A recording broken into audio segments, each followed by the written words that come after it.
So this week I decided to do another video just because sometimes I really don't understand maybe how to go about what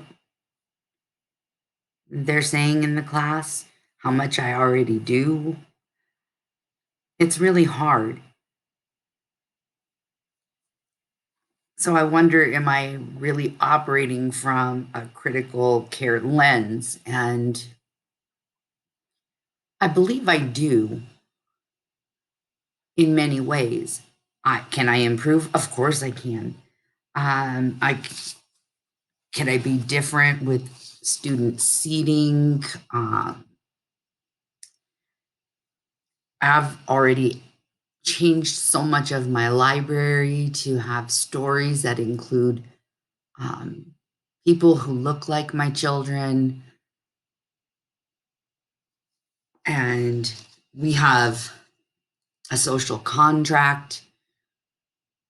I greet my children every day. They get to pick what they want to do. They hug, they fist bump, elbow, elbows, dance, but they always end up wanting to hug really soon after the start of the year. I'm hands-on. I love them. I told you last week that it's what I do. I teach from my heart. All of my children, are pretty much minorities. I maybe teach one white student every couple years. So I've learned to be part of the community. People ask for me to teach their children because I hold them up to a high standard. I believe that, like the state says this, and they have their bar, and the school district has their bar, and my bar is way higher than both of those bars because I believe a child can do it, and most of them do. Most of them meet my bar, jump my bar, and those other kids, that don't, will go in between what's expected and what I expect. And I believe with all my heart that it's because I care about them. And I love them, and they love being in the classroom, and they love being with me. I cause problems at the school because so many people have asked for me and other teachers get upset. And one year, there was an award for these little kiddos reading 1,200 words, um, which is a really hard thing because most of the words go up to fifth grade. And I had 21 out of 25 students meet the goal. And other classes had zero, maybe a couple.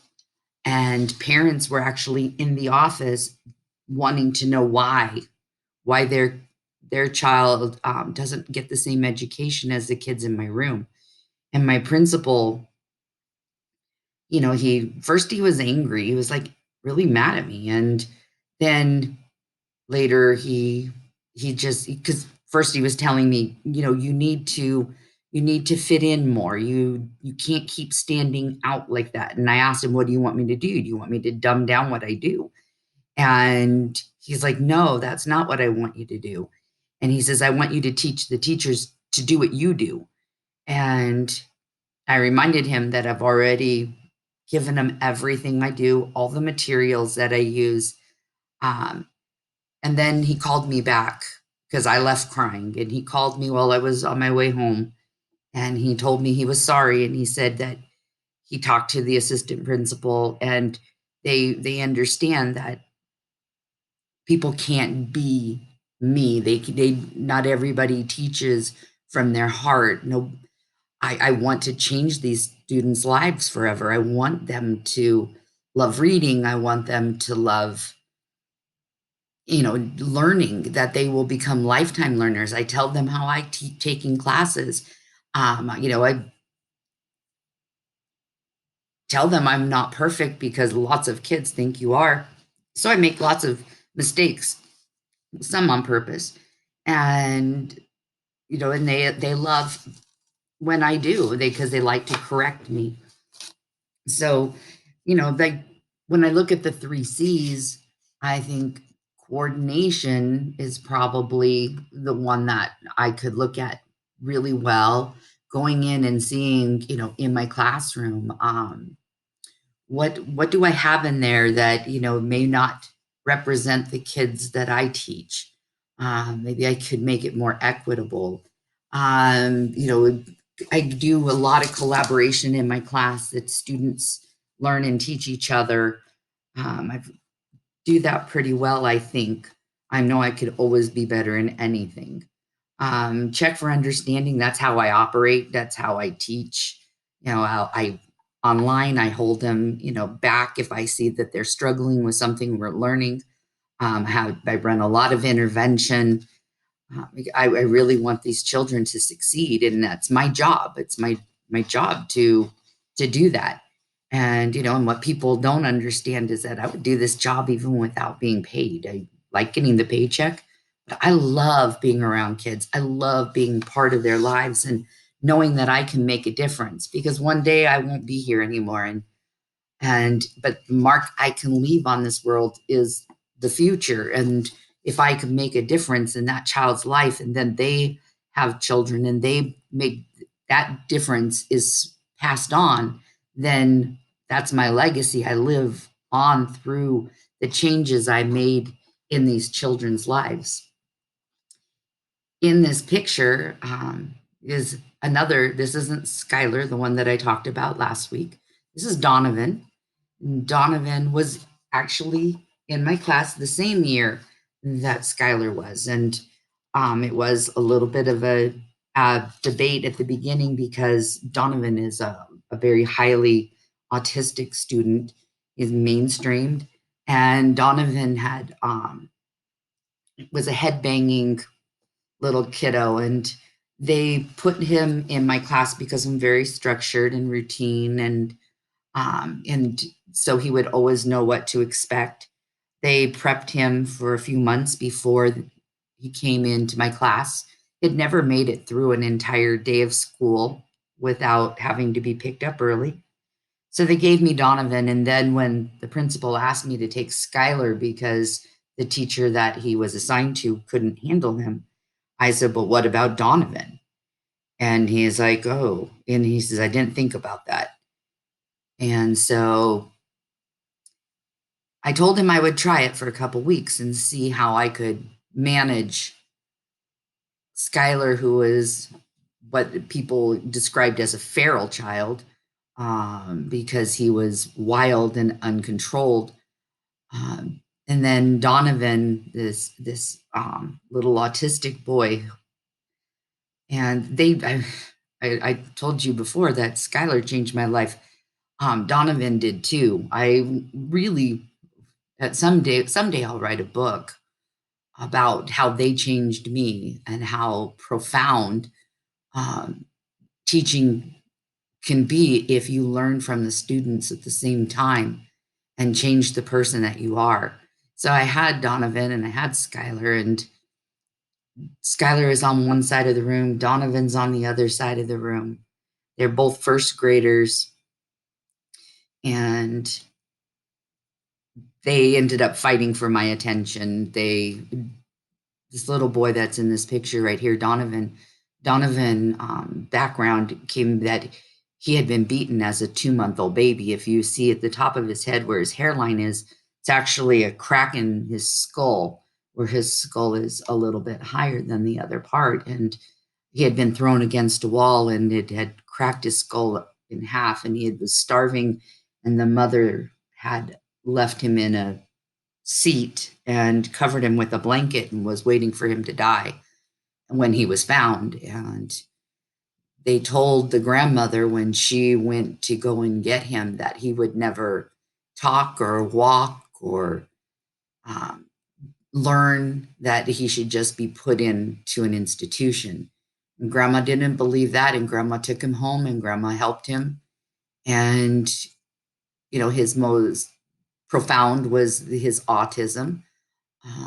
So when I got him, this was, different kind of situation. I've got Skylar on that side, I've got Donovan on this side, and they both have different needs. Donovan and Skylar both never missed a day of school. Donovan never went home early. Donovan's now in high school. He's in the biomed program. He won one of those trophies that I talked about for high frequency words. Skylar never met that goal, but Donovan did. We had to work really hard to get him caught up, but he did. I ended up having to leave and have a surgery while he was in my class, and we had to like sit there and make a calendar for him so he knew how many days I would be gone. We brought the sub in to get to know him before I ever left. And then the doctor held me out longer, and Donovan refused to go to school. And so I used to go up in the morning, um, and his grandma would bring him up to the school. I would drive up to the school. Nobody knew I was there. And I would talk to him and get him in to go to school every day, because I knew he needed to be there, but he just didn't know how to cope without me. And it became a problem even after he left my class. He would need to come and see me in the morning, in the afternoon. He'd come to my room at each recess and after school. And then one year we were going on a field trip, and Donovan saw us in the hallway, and that was the first time I saw him after he had left my room. Started headbanging and started to freak out because he realized I wouldn't be there that day. So I realized I probably should have prepped him for it, but I also realized that I needed to make him more independent. So I started telling him he couldn't come at, recess. And then we got it so he couldn't come after school. And then he couldn't come before school. Pretty soon, Donovan didn't come to see me all the time. And I was sad because I love this kid. But I knew he needed it. He needed it to grow, be strong, be independent. He he's in this picture. This is I believe he was in 6th or 7th grade in this picture. He was in part of the Black History Knowledge Bowl, and he wanted me there. He said he wouldn't go unless I was there. And so, of course, I was there. I'm there for anything he wants me to be there for. He's just amazing in it every single way. And you see in the picture, that's my superintendent of our whole district. She's photobombing us. But Donovan is he lights the world up. He is like I don't know, he's like an angel on this earth. He changed me so profoundly. But then so did Skylar being in that same room. Donovan went on to 2nd grade after 1 year with me, and Skylar had stayed behind. Um, but so I think, okay, what can I do? I have a social contract. At the beginning of the year, we make rules in my class. Everybody makes them with me. We talk about, how do they want me to treat them? How do they think I want to be treated? How should they treat each other? We sit down, we come up with the rules together.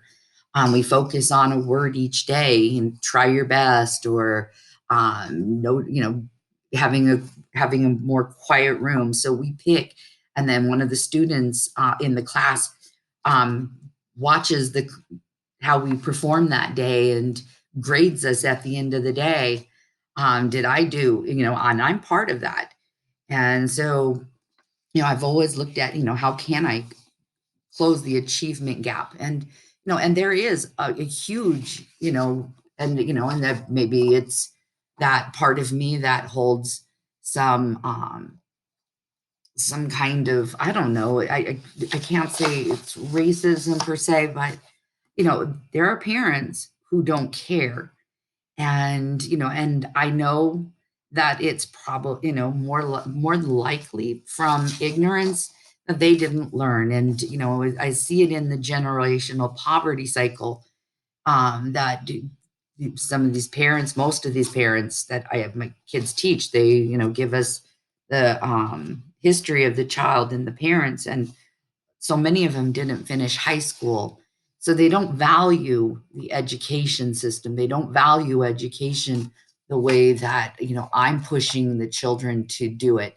And just like when I told you about Skylar last week, Skylar, his auntie only wanted an IEP for the money.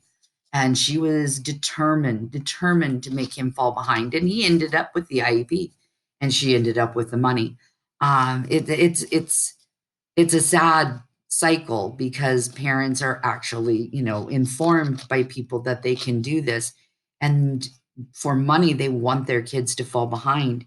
I tried really hard. I make sure I call my parents, I tell them something good about their students before I ever call them to tell them something negative. Even when I start the negative comment, if there's something that happened, I tell them something positive first. And I try to tell them I want to work as a team. Some people tell me it's my job and hang up on me. Um, but for their children, I always will do my best. Uh, so I want to create a safe space where they feel that they are represented, that they're challenged, but a lot of what I do is remediate because they come in not ready with the skills that they need. So, how can I create a more culturally relevant, engaging, and powerful class? This is first grade, so, there's some limitations. They don't have big voices yet. So that's where I really am going to look and see. I've thought about how do I bring more culture into my class? Because usually I'm pretty much the only white person. And I've thought about it. I have this little bulletin board where I have pictures of my family. And so I thought next year, when we're back in the classroom, I'm going to use some bulletin board space for my students to bring in pictures of their families, of the things that they love, and make a board that's all about them, because the only photographs in my room are the pictures of my own family and kids I've taught in the past. So I decided next year I'm going to take a big portion of my bulletin board space and I'm going to have them bring in pictures. I'm going to ask the parents for pictures and I'm going to fill that space with them. And hopefully that will make things even better in my class because I know I'm good at developing the relationships. I've got this big kid in me that loves the kid in them, and I know how to bond with them. That's just my heart. It's how I do it. But I wanted to focus on that inclusivity and bring those pictures in my room. I'm going to work on the parent communication, trying to be better at that. I wish that there was a class that told me what to do with parents who don't care, how to make them care.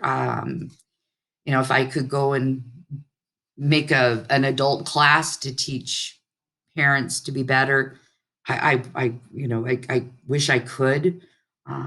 There's many calls I have to make to the DCSF.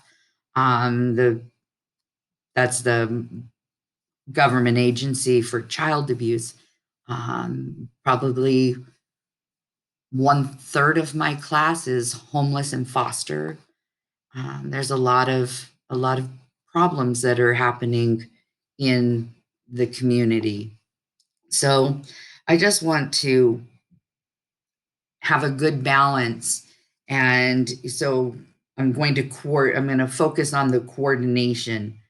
Um, what do I want my students to value? And I believe, by bringing in those pictures of their families, that they'll understand that, that maybe they're, I don't know, I don't even know if it's the right thing to do. But I'm going to go through my room and see if there's anything that's a stereotype. I haven't been in my room for so long that, I can't even think of what's on the walls. But if there's anything that has a stereotype of the dominant culture, I'm going to go in and remove those kind of things. I want to amplify my students' voice, and I'm going to ask my families to come in to make a more inclusive uh, thing. Bring in parents to talk to the students about, maybe some of the stories that of their history when we're learning that unit in school. I know I need to have constant reflection. I need to always look to make sure that the children are being seen and heard and valued for exactly who they are. So that's my focus. It's going to be my focus. This is my Donovan. I love him with all my heart, and I talk to him at least once a week and encourage him. And he'll always be part of my life. And I hope I didn't bore you.